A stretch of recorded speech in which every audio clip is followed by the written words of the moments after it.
Paunomuka everyday chinhu chekutanga tenda Mwari neupe. Verenga mablessings akutenda Mwari Baba woti Mwari maita. Hakuzugara kwangu, kuzingwara kwangu, asi Mwari kuda kwenyu.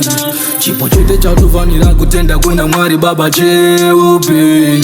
Bana kutenda kuna Baba, bana kutenda kuna Baba, baba kutenda kuna Baba, baba kutenda kuna Baba, baba kutenda kuna Baba, baba kutenda kuna Baba, baba kutenda kuna Baba, baba kutenda kuna Baba.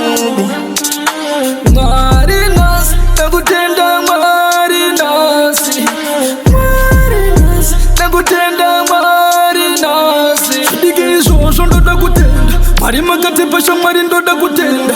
Chipo cheupenyu ndoda kutenda, ndoda kukutenda nekuona zuva. Imi chete munogona kumisa nguva. Our Father who art in heaven, ndapfugama pamberi penyu makusenza.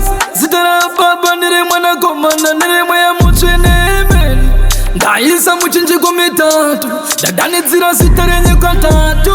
Mwari weminana muri Mwari vanoshamisa, ende rudo rwenyu rukuru.